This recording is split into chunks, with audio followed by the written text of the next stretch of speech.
The Wonderful Wizard of Oz by L. Frank Baum. Chapter 5. The Rescue of the Tin Woodman.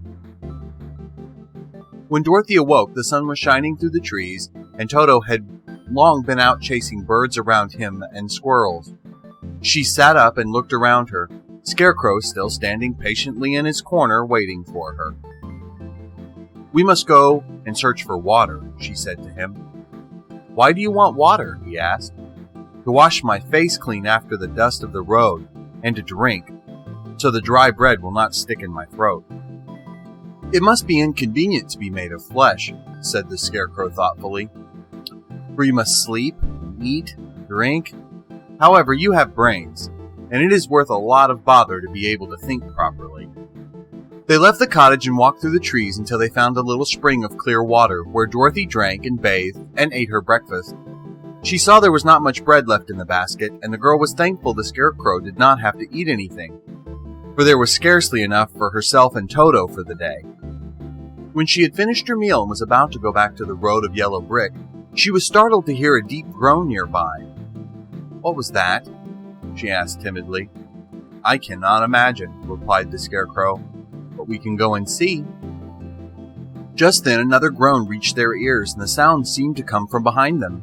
They turned and walked through the forest a few steps, when Dorothy discovered something shining in a ray of sunshine that fell between the trees. She ran to the place and then stopped short, with a little cry of surprise. One of the big trees had been partially chopped through, and standing beside it, with an uplifted axe in his hand, was a man made entirely of tin. His head and arms and legs were jointed upon his body, but he stood perfectly motionless, as if he could not stir at all. Dorothy looked at him in amazement, and so did the Scarecrow, while Toto barked sharply and made a snap at the tin legs, which hurt his teeth. "Did you groan?" asked Dorothy. "Yes," answered the Tin Man, "I did. I've been groaning for more than a year, and no one has ever heard me before or come to help me. What can I do for you?" she inquired softly, for she was moved by the sad voice in which the man spoke. "Get an oil can and oil my joints," he answered. "They are all rusted so badly that I cannot move them at all. If I am well oiled, I shall soon be all right again.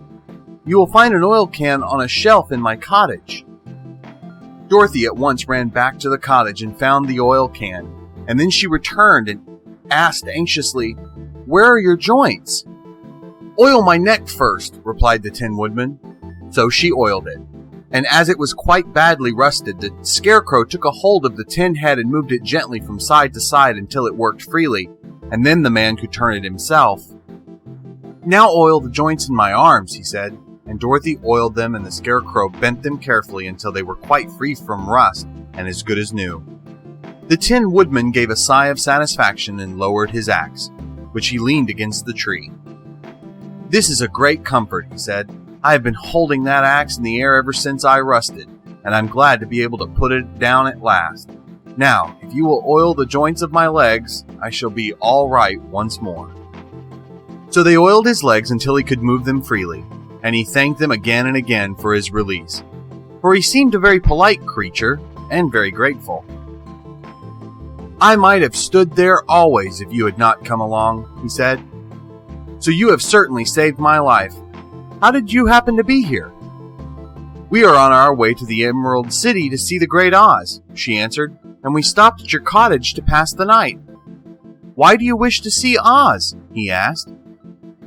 "I want him to send me back to Kansas, and the Scarecrow wants him to put a few brains into his head," she replied. The Tin Woodman appeared to think deeply for a moment. Then he said, "Do you suppose Oz could give me a heart?" "Why, I guess so," Dorothy answered. "It would be as easy as to give the Scarecrow brains." "True," the Tin Woodman returned. "So, if you will allow me to join your party, I will also go to the Emerald City and ask Oz to help me." "Come along," said the Scarecrow heartedly, and Dorothy added that she would be pleased to have his company. So the Tin Woodman shouldered his axe, and they all passed through the forest until they came to the road that was paved with yellow brick. The Tin Woodman had asked Dorothy to put the oil can in her basket, "For," he said, "if I should get caught in the rain, the rust again, and I would need the oil can badly." It was a bit of good luck to have their new comrade join the party, for soon after they had begun their journey again, they came to a place where the trees and branches grew so thick over the road that the travelers could not pass. But the Tin Woodman set to work with his axe and chopped so well that soon he cleared a passage for the entire party. Dorothy was thinking so earnestly as they walked along that she did not notice when the Scarecrow stumbled into a hole and rolled over to the side of the road.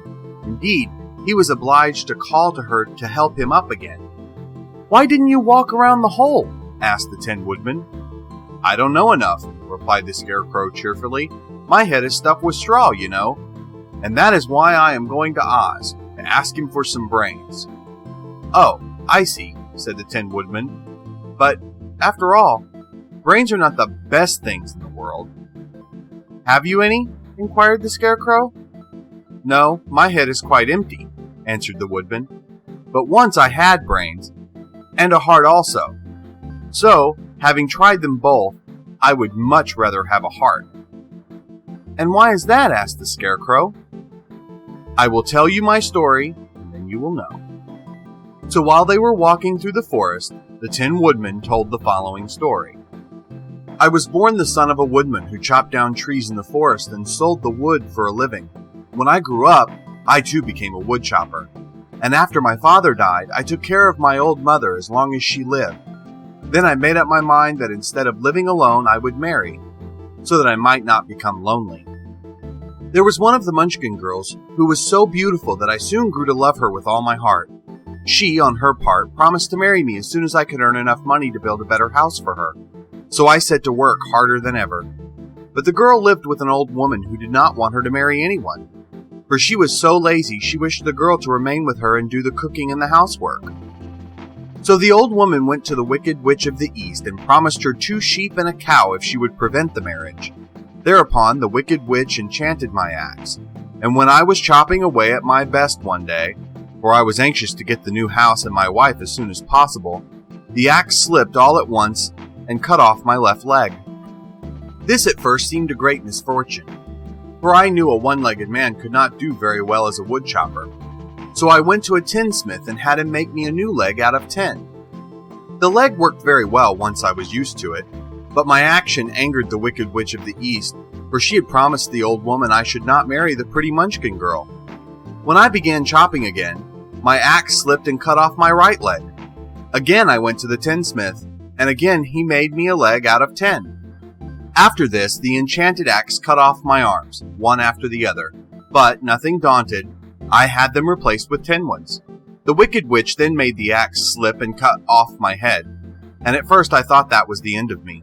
But the tinsmith happened to come along, and he made me a new head out of tin. I thought I had beaten the Wicked Witch then, and I worked harder than ever. But I little knew how cruel my enemy could be.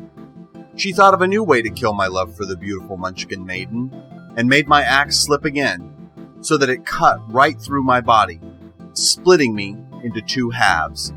Once more the tinsmith came to my help and made me a body of tin, fastening my tin arms and legs and head to it, by means of joints, so that I could move around as well as ever. But alas, I had now no heart, so that I lost all my love for the Munchkin girl, and did not care whether I married her or not. I suppose she is still living with the old woman, waiting for me to come after her. My body shone so brightly in the sun that I felt very proud of it, and it did not matter to me now if my axe slipped, for it could not cut me. There was only one danger, that my joints would rust. But I kept an oil can in my cottage and took care to oil myself whenever I needed it. However, there came a day when I forgot to do this, and, being caught in a rainstorm, before I thought of the danger my joints had rusted, and I was left to stand in the woods until you came to help me. It was a terrible thing to undergo. During that year I stood there, I had time to think of the greatest loss I had known was loss of my heart. While I was in love, I was the happiest man on earth. But no one can love who has not a heart, and so I am resolved to ask Oz to give me one. If he does, I will go back to the Munchkin maiden and marry her. Both Dorothy and the Scarecrow had been greatly interested in the story of the Tin Woodman, and now they knew why he was so anxious to get a new heart. "All the same," said the Scarecrow, "I shall ask for brains instead of a heart. For a fool would not know what to do with a heart if he had one." "I shall take the heart," returned the Tin Woodman, "for brains do not make one happy, and happiness is the best thing in the world." Dorothy did not say anything, for she was puzzled to know which of her two friends was right, and she decided if she could only get back to Kansas and Aunt Em, it did not matter so much whether the Woodman had no brains and the Scarecrow no heart, or each got what they wanted. What worried her most was that the bread was nearly gone, and another meal for herself and Toto would empty the basket. To be sure, neither the Woodman nor the Scarecrow ever ate anything, but she was not made of tin nor straw. She could not live unless she was fed. The end of chapter 5.